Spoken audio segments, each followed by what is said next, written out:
Your Honor. Sabog. Yari si Lagman mga kabanat, talagang hindi sa obra dito mga kabanat kay Guevara. Ikaw mismo nagsabi na nag-commence yung preliminary examination. No. Your Honor. I can appeal to the records of the case. You said that the Mga kabanat, medyo mahaba-haba itong video natin, pero mag-i-intro muna tayo bago nyo mapanood ang video na ito. So itong pagdinig na ito patungkol sa issue ni President Duterte, patungkol ito sa war on drug, kaya nga nagsisikap itong ating mga congressman na papasukin dito ang ICC. Sa totoo lang, nagsusumikap sila, no? Napakarami nila dyan mga kabanat, nagsusumikap na maipasa itong kanilang resolusyon para kakatigan sila ng para makapasok daw ang ICC dito para maimbestigahan itong ginawa daw ni President Duterte ng war on drug. Isa na dyan na nagkukumahog itong si Congressman Lagman, at ngayon nagkaharap sila ni Solgen kalida, no? Ito nga lang, medyo masasabi ko, itong si Lagman wala sa kalingkingan ni Solgen kalida. Solgen Guevara mga kabanat, not kalida ha. Wala sa kalingkingan ni Solgen Guevara mga kabanat. Grabe, no? Medyo tamimi. Talagang ang talino, kung sa talinuhan mga kabanat, wala ito sa kalingkingan itong si baling ko lang dito, no? Wala sa kalingkingan itong si Lagman kay Solgen Guevara mga kabanat. Talagang nasagot niya lahat.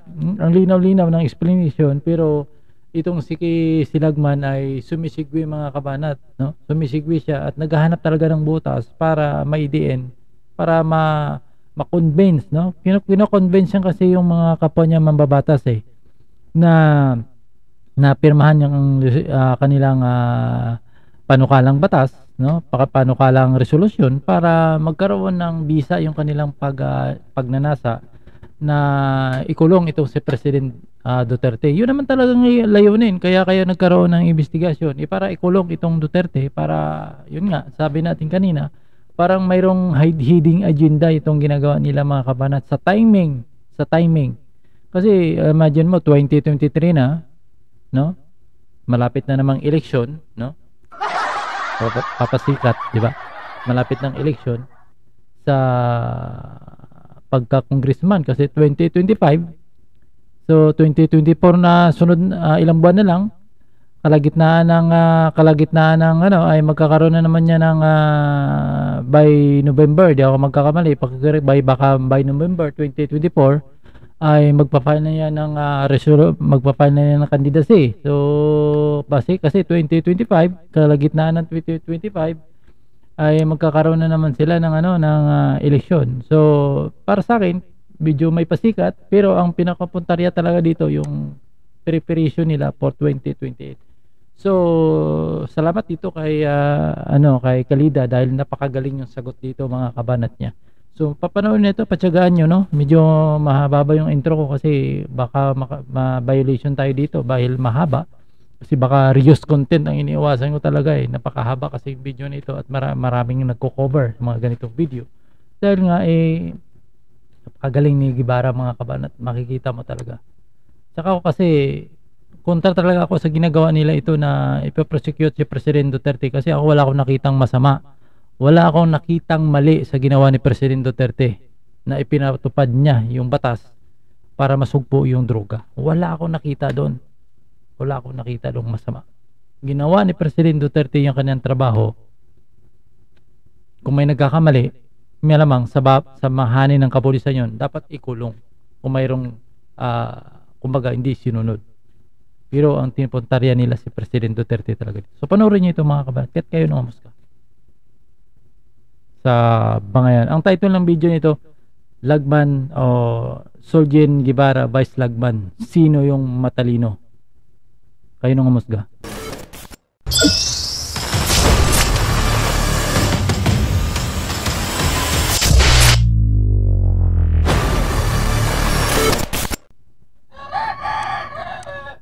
Representative Edson Lagman.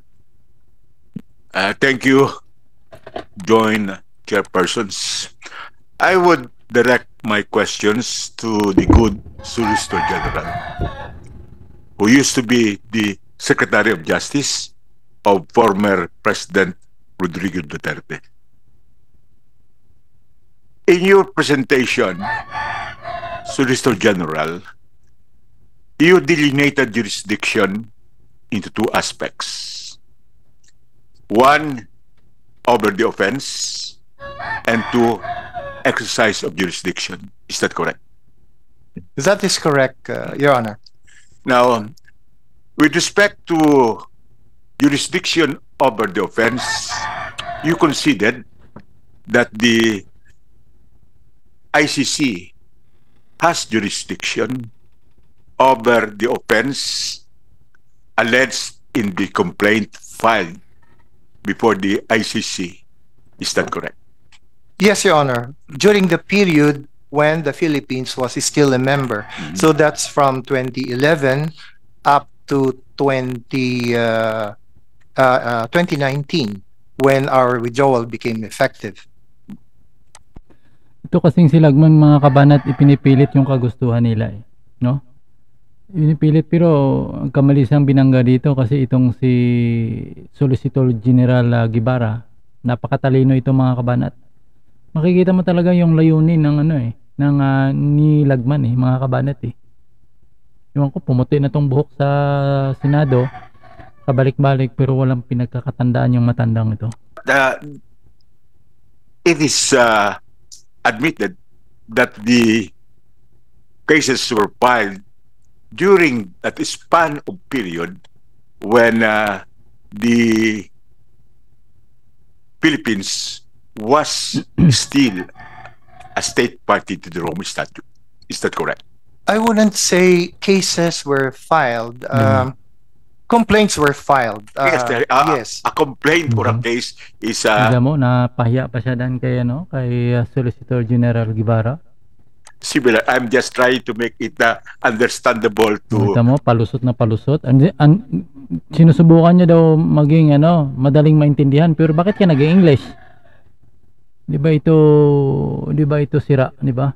Talagang alam mo, itong si Lagman, wala, since day one talaga nakita ko sa Kongreso, wala talaga akong kabilib-bilib sa tao na ito. Ni minsan, hindi ito nagsasalita. Ewan ko, ano ba to? Kung saan ba ito pinanganak? Amerika ba ito? The layman, that a complaint is a case. Not exactly, Your Honor, but we admit na meron pong mga certain groups na nag-file ng complaints. Alam natin yung kung sino nag-file, no? Sa atas yan ni Trillanes, mga kabanat. Sila ni Bato-Bato, yung isang kamukha din ni Bato-Bato, na stroke yun, no? Siningil na sa kanyang kasamaan, no, na paninira kay President Duterte. Nauna pa siya kay President Duterte, di ba? Tandaan nyo yung pangalan nun, namatay na yun eh, na stroke ata yun, hindi ako magkakamali, mga kabanat. Kasama si Trillanes, no, sa tumulong dyan para makapagsampangan ng kaso sa ICC. Kasi nung si Trillanes ay nasa Senado pa, walang ginawang tao yun kundi habulin si President Duterte. Parang naging siya, senador ng mga adik eh. Kasi wala sang ginawa kundi usigin si President Duterte, hanapan ng bota si President Duterte.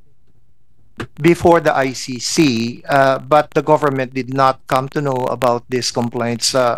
We were never notified about the existence of these complaints when they were filed. But subsequently, the government was aware of these complaints. Yes, when the ICC prosecutor announced that an inquiry was being conducted by the prosecutor. And when was that announced? I think that was in 2018 when the ICC prosecutor announced that there was a reasonable basis to proceed. And that was before the effectivity of the withdrawal of the Philippines from the Rome That is Statute. correct, Your Honor. Okay. So that is nothing much to debate on. The government, through the Solicitor General, admits the jurisdiction of the ICC over the covered cases. Now, let me go to the next aspect of the jurisdiction as you have delineated, and it is the exercise of jurisdiction. Yes, Your Honor. And you said that the exercise of jurisdiction of the ICC lapsed because of delay in the prosecution made by the ICC. Is that correct? Yes, Your Honor, because the request for authorization to commence an investigation was filed by the ICC prosecutor in May of 2021. He requested authorization to commence investigation. But prior to that, there was already an examination being made. Well, As you inquiries, have said, yes, Your Honor, inquiries being conducted by the prosecutor from all possible sources, open sources, media, newspaper reports. The government had nothing to do with it, Your Honor. okay. Is there any rule or article in the Rome Statute which provides the time frame within which the ICC or its prosecutors should commence its investigation and exercise of jurisdiction? There is none, none. Your Honor. There is none. There is none. So it appears that the allegation of the government that the ICC jurisdiction has lapsed has no leg to stand on in the Rome Statute. That is not correct, Your Honor, because I am talking about exercise of jurisdiction. When is that triggered? And it is triggered according to Article 13 when the ICC prosecutor initiates an investigation. Okay. And what kind of investigation should that be? That is precisely the subject of his request with the pretrial chamber to commence an investigation. Is that the preliminary examination or the preliminary We investigation? interpret that, Your Honor, to mean the preliminary investigation. So prior to that, there was already a preliminary examination and exercise of the jurisdiction of the ICC and its prosecutors. Now, don't you think it is an exercise in futility of admitting that there is jurisdiction over the offense and there can be no more exercise of jurisdiction because it has lapsed? No, Your Honor, there is no inconsistency between that. As I explained earlier, the Rome Statute tries to balance certain considerations. One is the sovereign right of the state to withdraw if for some significant or important reasons the state wants to withdraw. That is a sovereign right. Okay. And the other interest that needs to be balanced is the ICC's effort to end all impunity. So that is why meron nga pong 1-year period na provided We will go to under that. the ICC. We will go to that. Yes, period. opo. I would submit joint chairpersons that it is truly an exercise in futility that you adopt jurisdiction over the offense and you frustrate the exercise of jurisdiction because it has lapsed, particularly so when there is no rule in the Rome Statute with respect to the time frame within which the ICC or its prosecutors should act. Talagang pinipilit ni Lagman, mga kabanat eh. Pero alam natin yung pinakabirada ni Lagman. Hindi siya nakikinig eh. At saka dapat talagang utak ng mga congressman na ito magkaroon ng common sense eh. Kasi nakasulat naman talaga, pinaliwanag kanina ni Solgen Guevara na kung papasokin natin yung ICC dito, pinakikilaman tayo. Ibig sabihin, lumalabas na mga inutil yung ating konstitusyon dito. Yung justice system natin, hindi na talaga gumagana. Yun ang ibig sabihin sana kanina. Pero itong si Lagman, palibasa iba yung lundo ng kanilang utak, mga kabanat. Iba yung lundo, no? Ibang lundo. Kitang-kita mo talaga kung anong nino. Pero itutuloy natin ito. Gusto kong maano ito. Hindi talaga obra kay Solgen Guevara, yung mga palusot ni Lagman eh. Now, may we know whether the state party to the ICC, like the Philippines, would have concurrent obligations as well as residual obligations. Ang tinatanong niyo po ay ang ICC or ang member state po ba? Ang tinatanong niyo. Yung member state, the member state of the Rome Statute, which created the ICC, thus the member state like the Philippines have concurrent obligation when it is still a member or when it is still a state party and has Kabulol-bulol ka na sa ano mo. Hindi na mo hindi ayaw mo na ng Tagalogin. residual obligations after its withdrawal becomes effective. Yes, Your Honor, definitely. Habang siya ay miyembro ng ICC, naturalmente lamang po na meron siya mga certain obligations to perform as a state party to the Rome Statute. At meron din po siyang residual na obligations like halimbawa po yung mga contributions, mga financial contributions. Kahit na po siya ay nakapag-withdraw na, kung meron pa po siyang mga financial obligations, ay patuloy pa po niyang kailangang i-discharge yung ganong klaseng obligation, which is residual after the effectivity Talino nito ni Guevara, no? its withdrawal. Okay.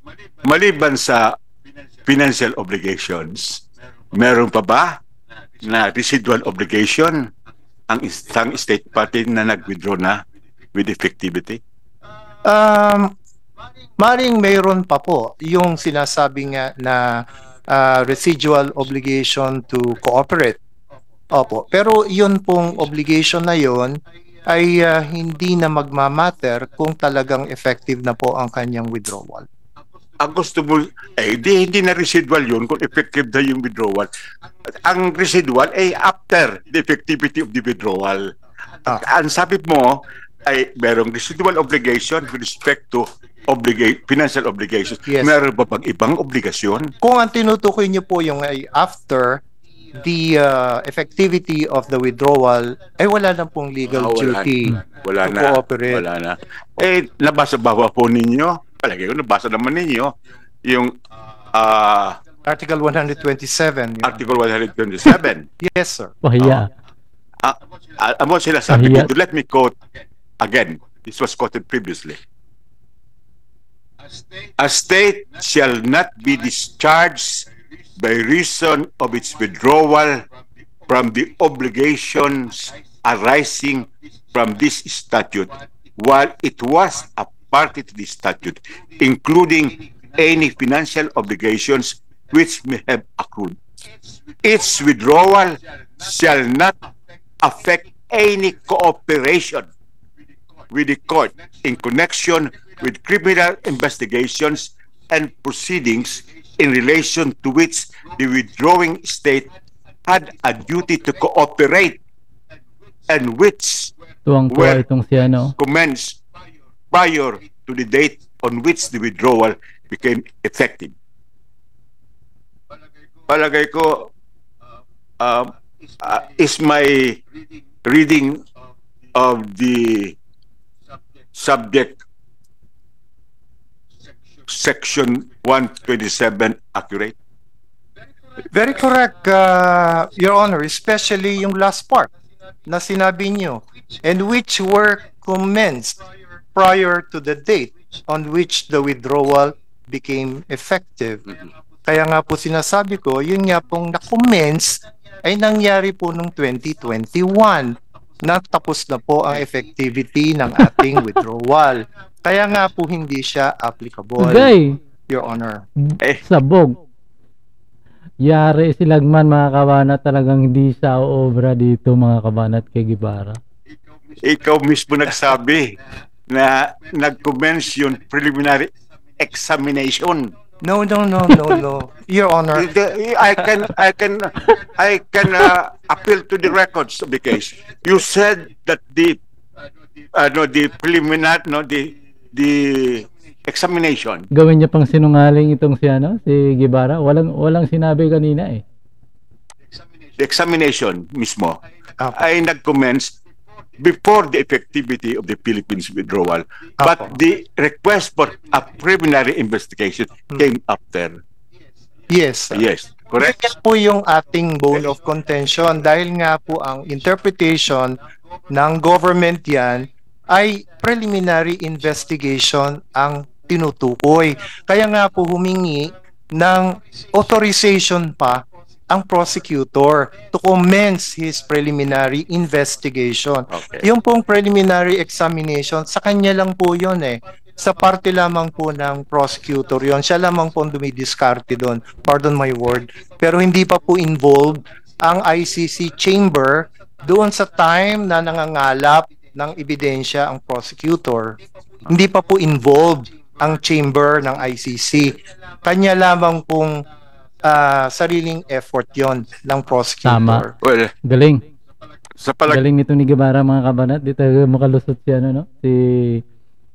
Hindi makalusot talaga si Lagman. ko naman, yung examination ay yun ang pagsisimula ng pag-imbestiga ng prosecutors ng ICC. And they will not proceed without the go signal from the ICC. Kaya we are trying to make a distinction which should not be made. Just so to escape our obligation to cooperate. Sabog, panis. Ngayon, palagay ko naman alam ng Solicitor General ang Philippine jurisprudence on jurisdiction. Yes, Your Honor. And once jurisdiction is laid or attached with the filing of a complaint, whether in a civil or criminal case, that jurisdiction continues unimpeded until there is a pronouncement by the court of its final judgment and its enforcement of its decision. Hindi ba totoo yan? Tama po yan sa ating judiciary under our legal system. Pero ito pong sa ICC, ito po ay covered ng isang treaty. Kaya po yung ating jurisprudence on jurisdiction does not necessarily apply to an international treaty like the Rome Statute. Yung bang interpretasyon ng gobyerno doon sa Article 127 ay salungat Sa interpretasyon mo. sa ating jurisprudence na sinusunod sa Pilipinas na ang jurisdiction, pag iyan once laid, that survives and that should not be impeded even by any delay or irregularity in the process. Iyan ang mga desisyon ng ating Korte Suprema. At iyan din ang linalaman ng Article 127 because yung Article 127 did not make any distinction whether it is yung initial examination or preliminary investigation o yung trial mismo before the ICC. Yun pong sa parte ng ICC ay meron pong there are specific articles of the Rome Statute that deal with the exercise of jurisdiction. Yun nga pong sinabi ko na Articles 12 and Articles 12 and 13. So very specific po yung exercise of jurisdiction under the Rome Statute. Kaya nga po hindi natin magamit ng exactly kung ano po yung jurisprudence are under Philippine law. Kasi sa atin po ay kumbaga sa rules of court natin po iyan and jurisprudence, pero ito po ay treaty kaya po hindi siya talaga applicable. Yun po ang sinusunod natin, yung Articles 12 and 13. Pero kung meron po kayong ibang interpretasyon kung ano ang ibig sabihin ng investigation being commenced by the prosecutor, kung ang inyo pong opinion ay pati preliminary examination stage ay kasama noon, then that is your interpretation, Your Honor. Kaya lamang, yun pong decision ng ICC Appeals Chamber na nangyari po noong July of 2023 ay maliwanag na maliwanag pong explain noong dalawang members of the appeals chamber na yun pong pag-exercise ng jurisdiction ay hindi na trigger on a timely basis. At yun po ay makikita natin doon sa dissenting opinion ng mismong presiding judge ng ICC. Unfortunately, yun pong three other members of the appeals chamber did not make any statement at all about the issue of jurisdiction. Yung pong dalawang minority, ang siyang mayroong very strong statement na hindi na exercise ang jurisdiction at the proper time. At hindi naman po pwedeng forever, perpetually na nakahang yung ganyang klaseng threat sa Philippine government. Kaya po ganon ang kanilang naging decision. Ito naman Galing. Talagang lulusot ito si Lagman, mga kabanat. Lulusot, hanap ng butas yan kung paano tinatry niya kasi matwist para at least mako-convince niya si solicitor para siguro para makalusot din kay Presidente Bongbong Marcos ito. Talagang sumisigwi siya. Because you have cited good Senator Solicitor General, Article 12 and 13 po. 12 and 13 Preconditions to the exercise of jurisdiction. Ito naman ay na-modify. Hindi pa po siya namomodify. Na-modify yan mismo sa Room Statute doon sa Article 127 on withdrawal.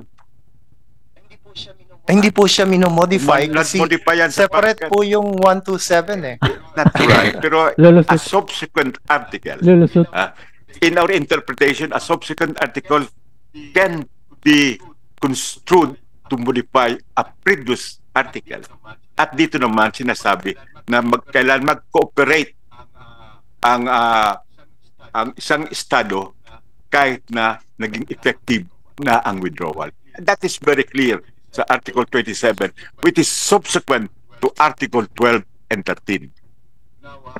Now, talagang lulusot si Lagman, mga kabanat, no? Talagang gahanap ng butas. Talaga. Ibang klaseng taong to. When you were the Secretary of Justice, were you privy to the appeal which the Philippines made before the ICC? Yung sa appeals chamber po, I think I was already the Solicitor General at the time that the appeal was made. I was already the Solicitor General at the time. So you were not privy to the appeal? Well, I am privy to the appeal because ako po ang representative ng Republic of the Philippines. Iyan nga ang gusto kong ma-underscore. You were the principal on behalf of the Philippines in that appeal. And as lawyers, or even as laymen, when we appeal,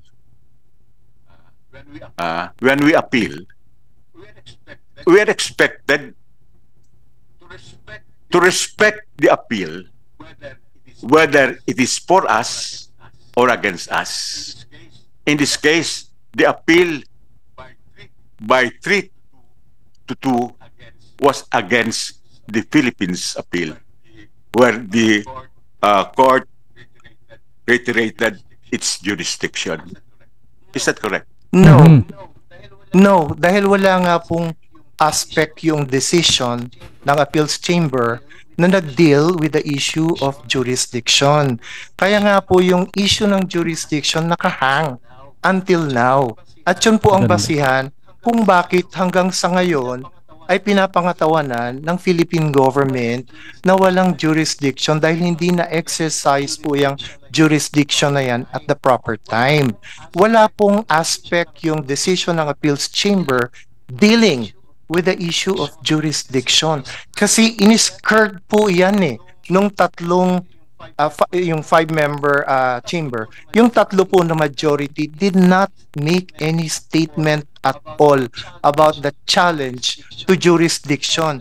Ang sinabi lang po nila, this is not the proper time to address the issue of jurisdiction. Kaya po nakahang yung issue ng jurisdiction until now. Yung principal question ng ating gobyerno hinggil sa appeal ay walang jurisdiction ang ICC over the country because it has already withdrawn from the Rome Statute. Is that correct? Hindi lang po yun. Isa yan. Isa po yan. Isa yan. Isa po yan.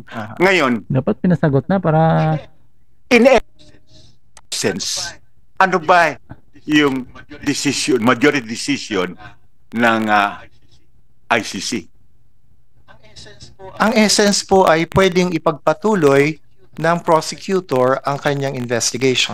Okay. Iyan nga. So, in that sense, natalo ang Pilipinas. At obligasyon ng Pilipinas na tayo nag-appeal, sundin natin ang desisyon ng ICC. Otherwise, bakit mag-a-appeal pa tayo kung hindi natin susundin ang desisyon? Ang desisyon ay ipagpatuloy ang investigasyon. Kaya ang desisyon ay kailangan din mag-cooperate ang Pilipinas sa investigasyon. I think we should not be a renegade in the international community, but we should subscribe. Yun naman po ay sumusunod doon sa decision na yon ng Appeals Chamber. Ano po ba ang decision ng Appeals Chamber? Mr. Prosecutor, you may continue your investigation. So, ang Pilipinas naman po, hindi naman pinagbabawalan yung prosecutor na magpatuloy ng kanyang pagsisiyasat ng investigation. Dahil yun po ang decision ng Appeals Chamber. Hindi naman po natin siya pinagbabawalan na magsiyasat. Ang sinasabi lang po ng Philippine government, dahil may issues kami ng jurisdiction na hindi na settle dyan sa decision na yan, wag kang mag-expect ng cooperation from us. Pero hindi kita pinipigilan na mag-continue ng iyong investigation dahil yan ang naging decision ng Appeals Chamber. You can investigate in whatever way you want. You can talk to any person you want. You can interview any witness you want. It's up to you. Ang sinasabi lang po natin dito, but do not expect cooperation from the Philippine government. Yun lamang po. Hindi naman po natin sinusuway yung decision ng Appeals Chamber. Hindi po natin pinagbabawalan ang ICC prosecutor to proceed with his investigation. nga Kalagman. Hindi. Talagang tama na yan. Pero ang gobyerno ay hindi mag-cooperate sapagkat wala silang legal duty. Ay, tama na yan. Ang Philippine government, nung time na nag-gather po ng, let's say, police operation. Thank you, Mr. Chairman. Under the ICC. 7,000 plus cases. Is that correct? Sir, yes, because this is the figure, this is Mamaya the na yan number. to mga kabanata, kabilang ano na to. So, yun. Dito naman tayo kay Solicitor Guevara. So, talagang kawawa itong si Lagman mga kabanat. Ako kasi mga kabanat no, kaya medyo nasa side ako ng war on drug kasi ako normal, hindi ako addict. Pangalawa, hindi pa ako nakatikim ng sinasabi ng pinagbabawal na gamot na yan. Pang-una, nakita ko naman yung war on drug, talagang malaking impact sa lipunan. Napakalaming tumino doon mga kabanat. Bagamat maraming nasagasaan talaga doon. Dahil ang iba, mga drug poser nga. Karamihan naman kasi na titinggi doon ay drug poser. Alam naman natin ang kalakalan ng mga big boss nila. Alam naman yung big boss ang magbibinta. So, mga ano talaga. At nandun na talaga natin na may mga protector yan sa taas. Halimbawa, yung protector nila ay Halimbawa, yung protector nila ay isang pulis din. Ang problema kasi kay Lagman, mga kabanat, parang ang hinahabol niya si President Duterte. Oo. Si President Duterte nagpatupag na war on drug, di ba? Hulihin. Hulihin yung yung mga droga, mga addict, no? So anong masama doon? Oh, ikaw presidente, anong gagawin mo sa droga? Halimbawa, ikaw Lagman, anong panukala mo sa pinagbabawal ng gamot? Dapat nagsalita ka, sabihin mo lang, sige, hayaan ko na lang ako sa distrito ko, gusto ko hayaan ko na lang droga. Sana tapos. Alam ng tao kung ano ka. Kasi ako wala akong tutol sa war on drug eh. Wala akong tutol doon. Kung nakita nila yung pulis na may kasalanan, ikulong. Kaya nga daming nakulong na pulis dahil nga nilabag. 'Di ba?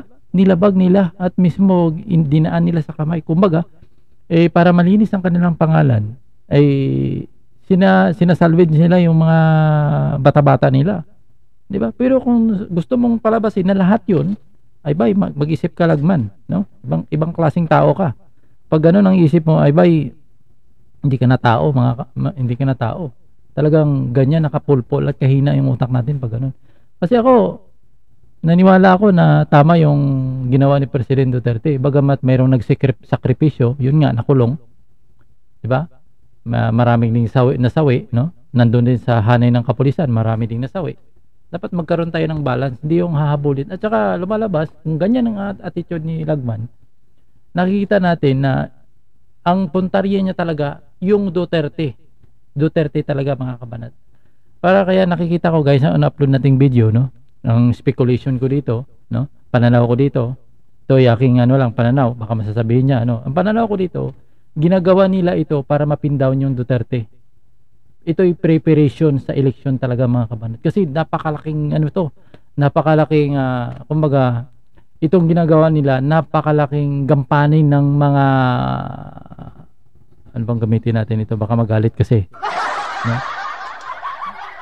Napakalaking talaga trabahoin nila para masira ang si Sara. Kasi alam niyo, matapos si President Bongbong Marcos, sinong papalit? At ngayon nga, pero si President Bongbong Marcos parang humihina yung tingin ng tao sa kanya. Napakaraming mga supporters ni si President Bongbong Marcos na until now ay kumakambyo na. Parang isa na akong ata dyan. Diba? So, yun. Kaya pagkatapos ng termino ni President Bongbong Marcos, sinong papalit? Palagay mo, pag tumakbo itong si Lini ulit. Palagay natin. Pag tumakbo si Sara, kaya ba ni Lini si Sara itumba? Wala. Baka mga mote. So, mayroon kasing balita-balita. Hindi ko na maalam kung totoo yan. Pero, talagang hindi ko na pamangalanan. Mayroong preparation ito, mga kabanat. Kahit itaga mo sa bato. May preparasyon ito. Itong ginagawa nilang yung paghunting kay President Duterte. Kasi napakatagal na yun eh. Bakit nung hindi nila kagad ginawa? Ngayon na sila matake. Kasi napag-isip nila ngayon. May balak. Parang siguro sa isip nila, may tatakbo ako sa 2028 pagka-presidente. Ang problema ko kasi itong si Vice Sara Duterte, napakalakas ito eh. Paano kayo natin ito pahinain? Ito, tirahin ito. Ngayon, di ba, may war on drug, no? Mga tao yung ito, tuwang-tuwa ng war on drug eh. Mismo sila, nakikita natin, natutuwa yan. Pero ngayon sila nang kumukontra kay President Duterte. Dahil lang doon sa mga nasagasaan na mga kunwari na nag-reverb, totoo, maniwala ka, adik ka. Napakaraming adik na, ilang milyon kasing nakulong na mga adik eh. Ilang milyon eh. Diba? Imagine mo, ilang milyon. Napakalaking billion kasi halos trilyong perang nawala sa mga drug lord. Mga kabanat. Yun ang nakakainis lang. Dito ako naiinis sa mga senador na okay lang sana kung kinokontra nila kinokontra nila kung mayroon tayong nakitang gawa, mayroon tayong nakitang solusyon. Pero wala eh. Puro ngawa. Walang gawa. Ika nga, parang Chinese style, di ba? Na mga word. Puro ngawa, walang gawa. Ito yung tao ito. Ngayon, hinahunting nila si President Bongbong. At saka sa mga explanation ni Solgen Guevara, napakagaling. Nga lang, itong ay sumisigwi. Abangan natin ang next video, mga kabanan. Gusto ko kasi titingnan yung mga sagot ni Solicitor General Guevara, mga kabanan. See you next video. Medyo mahaba itong video natin.